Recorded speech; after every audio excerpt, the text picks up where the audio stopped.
ಬೂದಿ ತೆಗ್ದೆ ಬೂದಿ ತೆಗ್ದೆ ಬೂದಿ ತೆಗ್ದೆ ಬೂದಿ ತೆಗ್ದೆ ಬೂದಿ ತೆಗ್ದೆ. ನಮ್ಮನೆ ಒಲೆಯಲ್ಲೂ ಬೂದಿ ತೆಗ್ದೆ ಬೂದಿ ತೆಗ್ದೆ ಬೂದಿ ತೆಗ್ದೆ ಬೂದಿ ತೆಗ್ದೆ. ಈಗ ಸೌದೆ ಇಡ್ಬೇಕಲ್ವಾ? ಸೌದೆ ಇಟ್ಟೆ ಸೌದೆ ಇಟ್ಟೆ ಸೌದೆ ಇಟ್ಟೆ ಸೌದೆ ಇಟ್ಟೆ ಸೌದೆ ಇಟ್ಟೆ ಸೌದೆ ಇಟ್ಟೆ ಸೌದೆ ಇಟ್ಟೆ ಸೌದೆ ಇಟ್ಟೆ.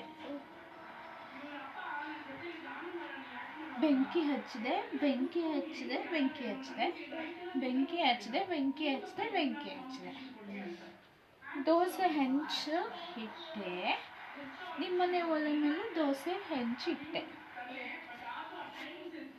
ಎಣ್ಣೆ ಸವರ್ತೆ ಎಣ್ಣೆ ಸವರ್ತೆ. ಕಾದಿದ್ಯಾ ಹೆಂಚು?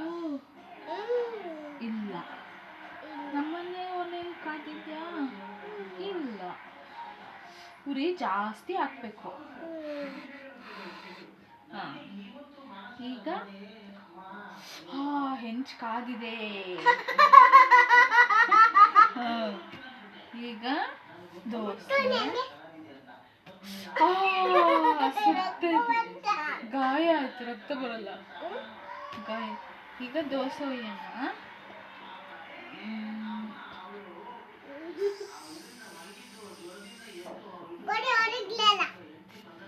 ನಾನು ದೋಸೆ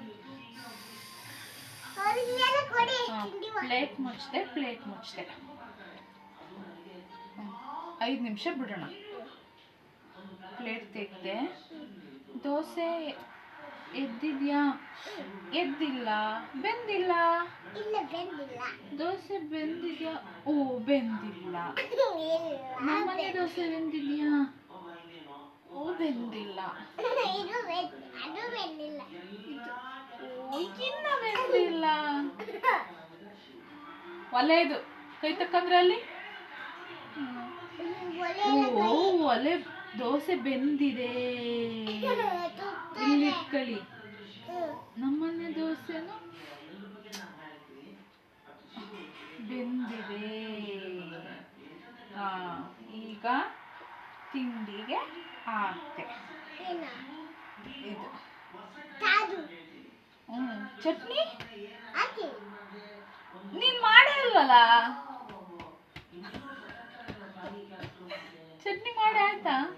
ಏನ್ ಚಟ್ನಿ ಮಾಡಿದ್ದೀರಾ?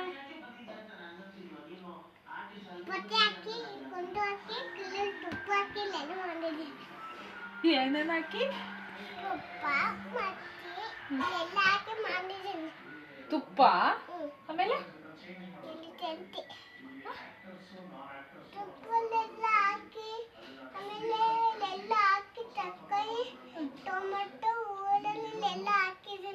ಹೌದಾ? ಪಲ್ಯ ಮಾಡಿದ್ದೀರಾ ನೀವು? ಓ ಸರಿ, ಕೊಡಿ ಪಲ್ಯ ಕೊಡಿ ಬೇಗ.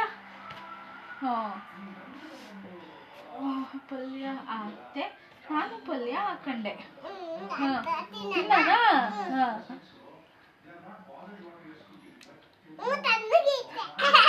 ಪಲ್ಯ ಬೆಂದೇ ಇಲ್ಲ. ಯಾಕೆ? ಪಲ್ಯಕ್ಕೆ ಉರಿ ಹಾಕ್ಲಿಲ್ವಾ ನೀವು? ಏನ್ ಉರಿ ಹಾಕಿದೀರಾ?